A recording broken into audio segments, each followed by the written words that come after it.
Hello everyone, welcome back. This is a graded English lesson, but it's really about your life. Now, I want you to think about something. Most people spend their whole life working. They wake up tired. They go to sleep tired. They skip meals, rush through their days, and tell themselves they'll slow down someday.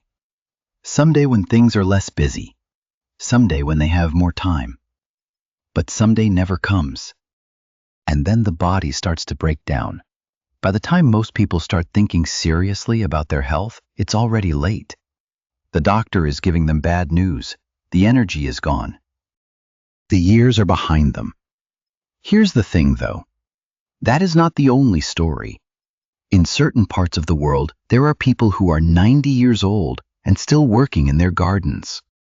There are people who are 103 and still cooking their own meals, still laughing with their friends, still waking up every morning with a reason to get out of bed. These people are not special. They are not taking expensive medicine. They are not doing anything complicated.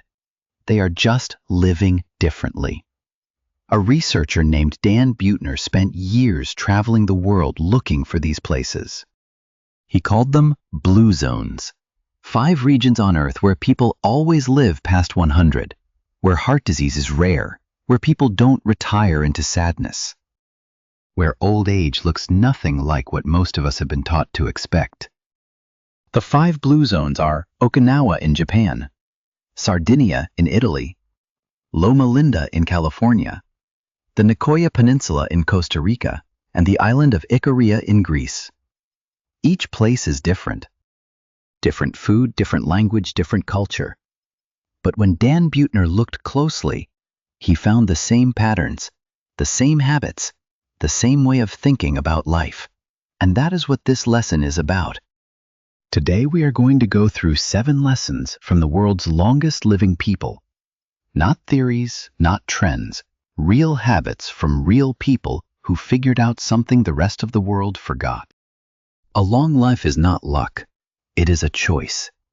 By the end of this lesson, you will see your daily habits differently. You will understand what you are doing that is hurting you, and what small changes could add years, real years of healthy, joyful living to your life. If that sounds like something you want, subscribe right now. There is a lot more coming on this channel, and you do not want to miss it. Now let's begin. Lesson 1. Know why you wake up. Let me ask you a question. When your alarm goes off in the morning, what is the first thing you feel? For most people, it is not excitement. It is not energy. It is a heaviness, a wish for more time, a quiet voice that says, not yet, just 5 more minutes, and then 10 more. And then the day begins before you are really ready for it. Now think about the oldest people in Okinawa. Researchers who visited these communities noticed something surprising. These people, some of them in their 90s, some past 100, did not talk about waking up as a burden. They talked about it as a gift. They had things waiting for them. A garden that needed water. A grandchild who was coming to visit. A neighbor who needed help. A craft they had been working on for 40 years and were still not finished with. They had what the Japanese call Ikigai. Ikigai is a word that does not translate perfectly into English, but the closest meaning is a reason for being, a reason to get up, a reason that is yours, something personal, something that makes your life feel worth living. Most people in the modern world have goals, career goals, financial goals, fitness goals. But goals are different from Ikigai. Goals have an end. You reach them and then you need a new one. Ikigai has no finish line. It is not something you complete. It is something you live inside every single day. Here's the truth. The people who live the longest always know why they wake up. Jiroemon Kimura was a Japanese man who lived to 116 years old. For many years, he held the record as the oldest verified person in history. People always asked him the same question. What is your secret? and his answer was always simple. He said he woke up every morning to read the newspaper and understand the world a little better. That was it. Not a grand mission, not a world-changing purpose, just a small, quiet reason that belonged to him. That is Ikigai. Now think about your own life. Not your job title, not your income, not the things you are supposed to want. Ask yourself honestly, what would you miss if it were gone tomorrow? What pulls you forward? What makes a hard day feel worth it? That thing, whatever it is worth protecting. It might be the most important health decision of your life. Because the people who live the longest are not always the ones who eat the best or exercise the most.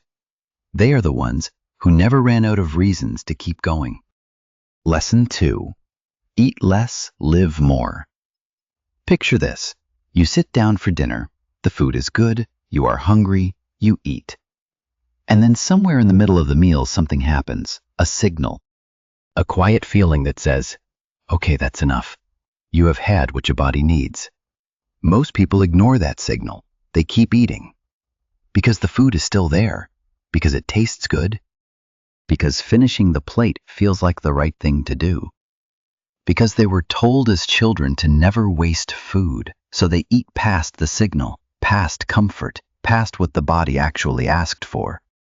And then they sit back, heavy, slow, waiting for it to pass. Now think about what that does to the body.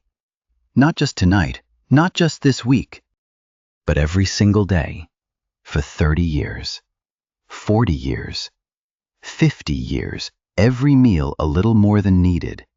Every day the body working a little harder than it should. That is not a small thing. That is a life.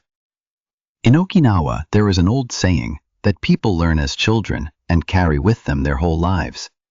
It is called Hara Hachi Bu. It means eat until you are 80% full, not 100%, not stuffed, just 80%, and then stop. Listen carefully, this is not a diet. There are no rules about what to eat. No lists of good foods and bad foods, no counting, no measuring. Just one simple instruction. Stop before you are full. The reason this works is not complicated. When you eat past 80%, your body is already doing more work than it needs to. Digestion takes energy, inflammation rises. The organs that clean and repair your body get busy dealing with too much instead of doing the deeper work of keeping you healthy and young. But when you stop at 80%, something different happens. The body stays light, energy stays stable, and over decades, the difference in wear on the body is enormous. Misao Okawa was a Japanese woman who lived to 117 years old. She was asked many times what her secret was. She always smiled and said the same thing. Eat well, rest well, and do not hurry. Eat well. Not eat more, not eat everything, just eat well. And stop when you have had enough. 3 questions to ask yourself. How full do you usually eat? How long do you sit with that heavy feeling after a big meal? And how many times this week did you eat because the food was there, not because your body was asking? You already know the answers. The good news is this habit costs nothing. It requires no special food, no special equipment, no schedule. It just requires a moment of attention at the table, a pause, a choice. Stop before you are full. Your body will thank you for the next 30 years. Now we come to something that surprises almost everyone. Lesson 3. Move like you mean it. Here is a question that might surprise you. How many of the world's longest living people have a gym membership? Almost none. In fact, researchers who studied the blue zones looked hard for evidence of formal exercise, workout routines, weight training, running schedules. They did not find much. What they found instead was something much simpler. and in many ways much harder for modern people to understand. The oldest people in the world do not exercise. They just never stop moving. There is a man in Okinawa, a farmer, who was still working in his garden at the age of 92. Every morning, he walked down a small hill to reach his plants. He bent down, stood up, carried water, pulled weeds, moved soil with his hands. His neighbors asked him once how he stayed so strong for so long. He laughed. He said he had never thought about it. He just had work to do. That is the secret. Not a workout. Work. Now think about this. Modern life has made it very easy to never move. You sit in a car.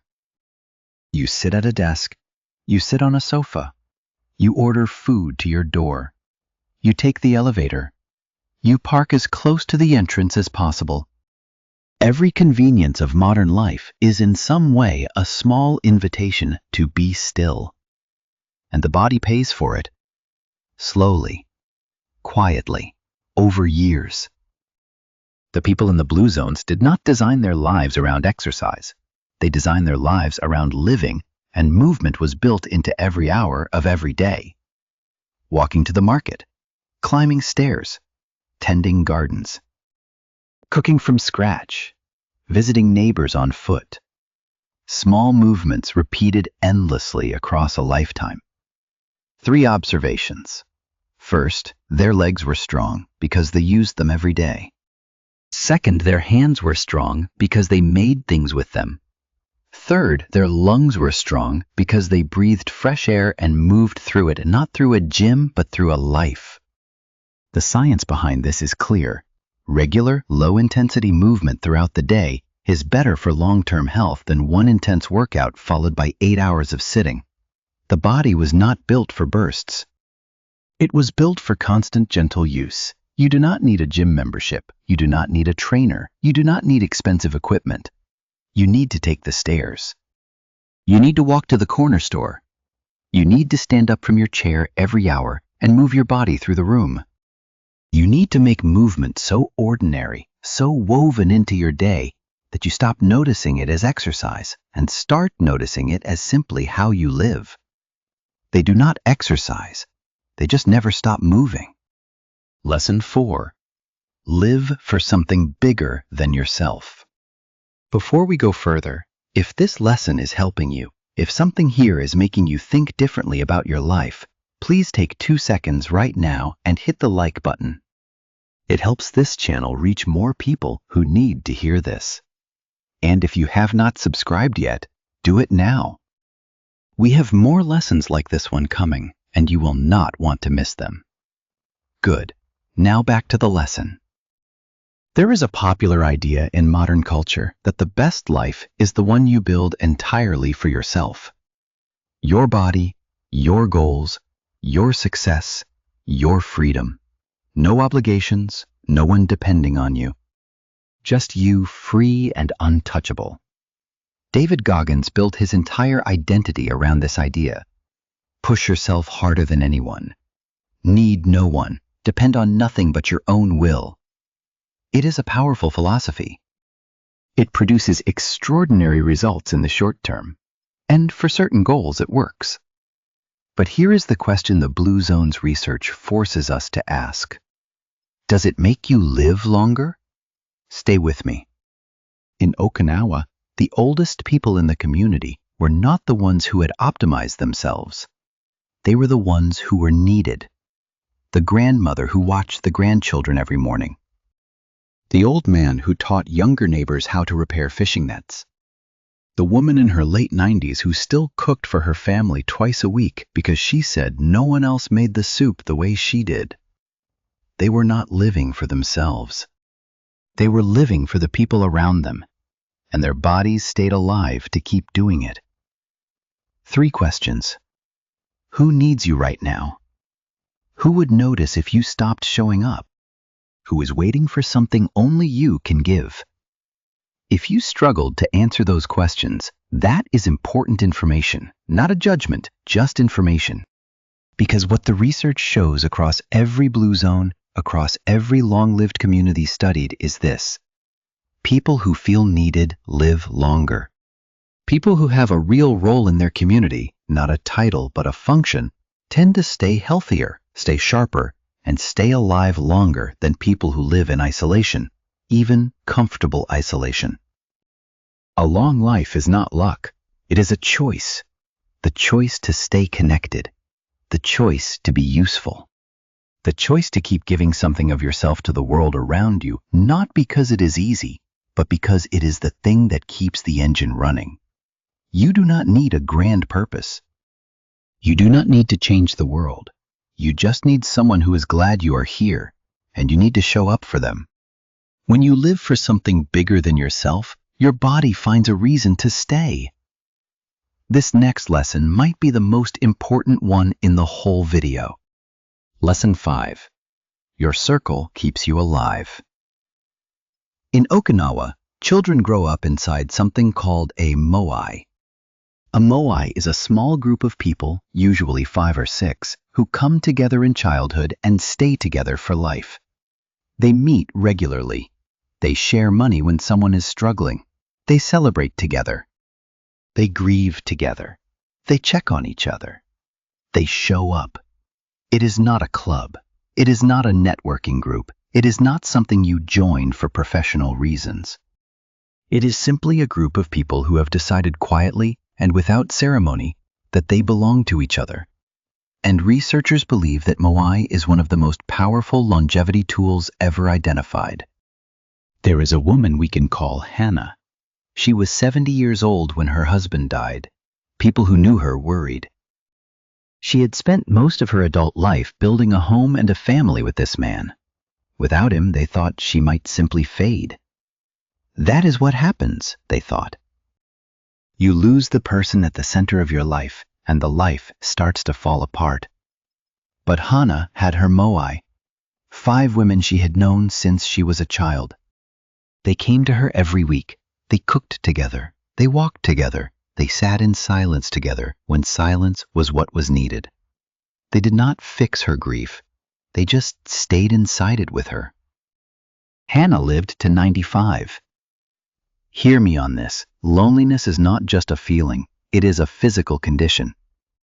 Research has shown clearly and repeatedly that long-term loneliness raises stress hormones, weakens the immune system, disrupts sleep, and speeds up the kind of cellular aging that shortens life. Some researchers have compared the health damage of long-term loneliness to smoking 15 cigarettes a day. 15 cigarettes a day. And yet modern life is more isolated than at any point in human history. People move cities for work. Families scatter. Friendships fade under the pressure of busy schedules. We have hundreds of online connections and sometimes no one to call at 2 in the morning when something goes wrong. 3 truths. Real connection lowers your stress hormones. Real connection keeps your brain sharp as you age. Real connection gives you people who will notice early when something is wrong. People who live only for themselves, who depend on no one and let no one depend on them, often run out of reasons to take care of themselves. People who are deeply part of a real community where they are known and needed and loved tend to do the hard work of staying healthy because other people are counting on them to show up. Think about your circle right now. Not your followers, not your contacts, your circle. The people who know your real name and your real story. If it is smaller than it should be, that is not a reason for shame. It is a reason to act. Reach out to someone this week, not with a message, with your presence. Loneliness kills faster than cigarettes. Connection keeps you alive. Lesson 6. Slow down to live longer. There is something that happens inside your body when you are under constant stress. Not the big stress of a crisis, not the sharp fear of a real emergency. The small, grinding daily stress of too much to do, too little time, too many things demanding your attention all at once. That kind of stress, the kind that never fully turns off, does something very specific to your cells. Inside every cell in your body, at the end of each strand of DNA, there are tiny protective caps called telomeres. Think of them like the plastic tips at the end of a shoelace. They protect the DNA from damage, and every time a cell divides, those caps get a little shorter. That shortening is in a very real sense how your body ages. Long-term stress speeds that process up. It makes your cells age faster than they should. It does not just feel like it is wearing you down, it actually is wearing you down at the cellular level every single day. Now here's what the people in the blue zones do about stress. They do not have perfect lives. They have loss difficulty, worry-hard seasons. But they have rituals. Small daily rituals that create a moment of stillness inside an otherwise full day. In Okinawa, older people take a few minutes each morning to remember their ancestors and feel grateful for the day ahead. In Sardinia, the afternoon is protected. Shops close, people rest. The day slows down by design. In Ikigai, people take naps. Not because they are lazy, because rest is considered part of a serious, well-lived life. Let me make this simple. You do not need to meditate for an hour. You do not need a retreat. You do not need to completely change your schedule. You need a moment. One moment every day that belongs only to stillness. 3 observations. First, they do not check their phone the moment they wake up. Second, they do not eat while working or rushing. Third, they do not fill every silence with noise. A busy mindset says rest is lazy. It says if you are not producing, you are falling behind. It says stillness is something you earn at the end when everything is done. And everything is never done. A still mindset knows something different. It knows that rest is not the opposite of productivity. It is the foundation of it. A body given time to recover will always outperform one that never stops. Always. A long life is not luck. It is a choice. And one of the most important choices you can make is to decide deliberately, every single day, to stop, to breathe, to let the noise fall away for just a few minutes, to remind your nervous system that right now in this moment you are safe. Stress is not your enemy. Trapped stress is.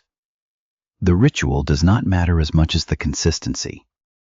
Tea prayer, a walk, 5 minutes of quiet before bed. Pick one. Do it every day.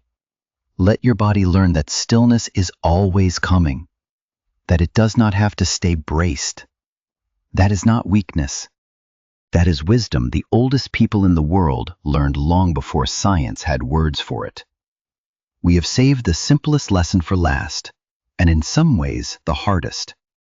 Lesson 7. Eat real food, nothing else. We have talked about purpose. We have talked about movement, connection, stillness, and the reason you wake up. And now we come to something that seems on the surface almost too simple to be a secret. What do the longest living people in the world eat? Real food. Not a specific diet. Not a program with a name and a book and a celebrity endorsement. Not a supplement stack. Not protein powder in a shaker bottle.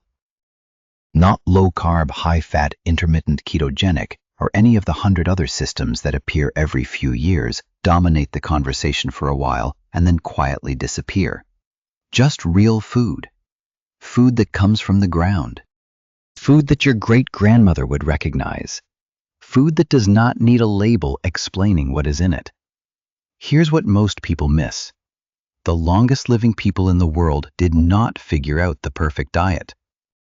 They just never stopped eating the way humans have always eaten. Simply, seasonally, from the land around them.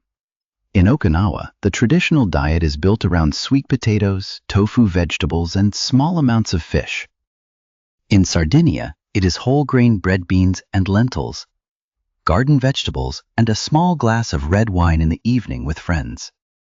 In Loma Linda, where many residents are Seventh-day Adventists, the diet is almost entirely plant-based: nuts, beans, oats, fruit. Different places, different ingredients. But the same simple truth, mostly plants, very little processing, nothing artificial, and not too much of anything. Modern life has done something remarkable and deeply damaging to the way we eat. It has taken food and turned it into a product. It has engineered flavors so intense that natural food starts to taste boring by comparison. It has made the unhealthy option cheaper, faster, and more available than the healthy one. It has surrounded us at every hour of every day with things that look like food and taste like food, but do not behave like food inside the body. Blue Zone life never did any of that. It just kept eating the way it always had. 3 contrasts. Modern life puts sugar in almost everything. Blue Zone life sweetens with fruit and time. Modern life eats alone in front of screens in a hurry. Blue Zone life eats slowly with other people at a table. Modern life counts calories. Blue Zone life does not count anything, it just cooks. You do not need to move to Sardinia. You do not need to grow your own vegetables. You do not need to throw out everything in your kitchen tonight. You just need to start asking one question before every meal. Is this real food? Not perfect food. Not expensive food. Not the food some expert told you to eat this year. Just real food. The kind your body was built to process. The kind that does not need a factory to exist. A long life is not luck. It is a choice. And 3 times a day, every single day, you are given a chance to make that choice. They do not count calories. They just eat real food. So, 7 lessons. Let's bring them all together. Lesson 1. Know why you wake up. Find your Ikigai, your reason, the thing that pulls you forward every morning. Protect it. Lesson 2. Eat until you are 80% full. Stop before you are stuffed. Give your body the space it needs to do its deepest work. Lesson 3. Never stop moving. Not in a gym, in your life. Walk more, sit less. Build movement into every hour of every day. Lesson 4. Live for something bigger than yourself. Be needed. Stay connected to people who are waiting for you to show up. Lesson 5. Protect your circle. Build your Moai. Choose the people around you carefully, and then stay with them through everything. Lesson 6. Create stillness every day. 1 moment, 1 ritual. Let your nervous system rest. Let the stress pass through instead of staying trapped. Lesson 7. Eat real food. Cook it yourself when you can. Eat it slowly. Eat it with people you love. None of these things are complicated. None of them require money or special equipment or a perfect life. They require only attention and a decision made again and again every single day. You do not need to move to Okinawa. You just need to start making different choices. Today, not all 7 at once. You do not need to make a big overnight change. Pick one, just one. The lesson that stayed with you longest while you were listening. The one that felt like it was speaking directly to something in your life. Start there. Do it for 1 week. Then add another. That is how the oldest people in the world built their lives. Not with a dramatic transformation, with small, steady choices repeated across decades, until those choices became who they were. A long life is not luck. It is a choice. Keep listening daily and your mind and life will grow. Now before you go, which of these 7 habits are you going to start this week? Tell me in the comments. I read every single one. And if someone in your life needs to hear this lesson, share this video with them today, not tomorrow. Today. Thank you for spending this time with me. Take care of your body. Take care of your people. And I will see you in the next lesson.